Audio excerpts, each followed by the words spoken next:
السلام عليكم ورحمة الله وبركاته. بإذن الله تعالى ودرسي كسابسان قرآنك كارها قراءاتك كدون هذه متواترة marka waxaan insha Allah taala marka u horeysa tilmaami doonaa wax la yiraahdo rumuusul qurraa waxa weeyaan calaamadaha marka qiraa'aadka laga hadlayo lagu aqoonsado maartay qurraada iyo ruwaadooda qurraadu waxa weeyaan halkan imika jadwalkeenu yaala 7 weeyaan ruwaaduna sidoo kale waxa weeyaan mid walba laba afar toban bay noqonayaan raawi marka qurraaduna waxay noqonayaan 7 raawi qaari kasta waxa maartay ka soo wariyay oo u akhriyay laba raawi ayuu akhriyay marka waa la israacinaya qaari kasta laba raawi bataliisa raawi raacinaya saasay wada soconayaan marka okay marka jadwal li bayaan rumuus al-qurra munfaridin weeyaan iyagoo kaliya oo maartay qaari walba iyo labadiisii maartay macni waxaan ka wadaa qaari kasta sidoo kaliyoon qurra kale la socon xayla waxa jira mar ay wada socdaan oo calaamado loo adeegsado loo isticmaalo markay qurra badan wada socdaan kuwa laakiin waxa weeyaan qaari walba waxa weeyaan calaamadiisa isaga u gaarka ramsigiisa isaga u gaarka la sheegaya sababta kana waxa raacinaya rumuusta labadiisa qaari ayaa raacinaya labadiisa raawi rumuustana waa raacinaya haddaba balaynu ku soo dhawaano taa horeysa waxa loo akhriyaa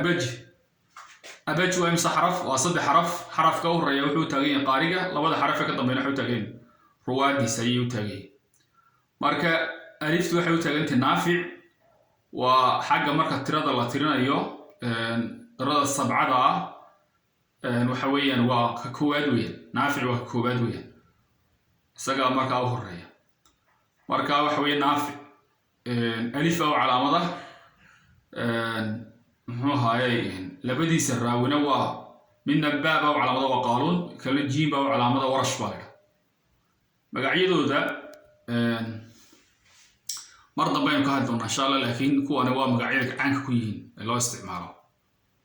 oo maartay naanaysa weeyaan okay qaalun iyo warash ka baad waa qaalun jiim ka warash waayo qaariga labaad ee ku soo xiga waxa la ibn kathiir baa la marka dahaz ayaa loo calaamadiyaa dahaz daalku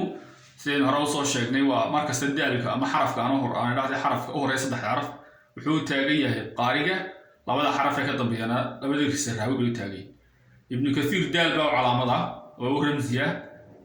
labadiisa raawi waxa la kala dhahdaa bazzi qunbul baa la kala dhahdaa hada waxa iska leh bazzi baa iska leh zaydana qunbul baa leh ibn kathiirna saas inuu dhaaf kayna ugu soo xigaa waxa la dhahdaa xudi ayaa calaamada hada waxa iska leh qaariga waa abu amr baa la abu amr ayaa la dhahdaa طاضنا waxa iska leh duuri ayaa iska leh niyada bisana suusi baa iska leh marka ayaduna waa 3 waa abu amr oo qaarigi ah duuri iyo suusi oo isaga uu akhriyo ardaydiisa kamid ah oo marka ruwaadi ah okay kalam baa ku sii xigta kalam kaaf wuxuu califay ibn amir lam kuna hisham mim kuna ibn zakwan marka isaguna kaaf waxa iska leh ibn amir طبعا هو تاكو حران مارتي خانات قارب حرين كستا لان كوا هشام يكون ابن ذكوان اوكي حين نقول حقنا نصع نمك وحا اسكال عاصم باسكال صاد وحا اسكال شعبة عين كان وحا حفصة يسكال مركاب مارتوا هو رواية انه يني وخرناها الكينين عاد عن كوغا مارتي وحويا حفصة رواية حفصة عن عاصم بالي مركاب عاصم نوى معلم كيسة isaguna waa xafso raawigi oo riwaayada la akhriyo okay maxaa ku xiga fadaq faadu waa hamza dadkuna waa khalaf qaafna waa khallad bay isaguna waa 3daas ku koobay faada oo horeysa waa hamza calaamad waa dadka oo khalaf oo calaamada qaafka oo khallad oo calaamada rasat baa u dambaysa raad waa al-kisaayi imaam al-kisaayi waxa weeyaan qaarigi weeyaan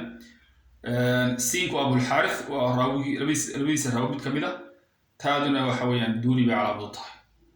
markaas sidaasay ku dhantay toddobadii qiraa'ada sabcada ah la yiraahdaa qiraa'atu sabca oo maaragtay toddoba weeyaan saddex qiraa'o kala hadhay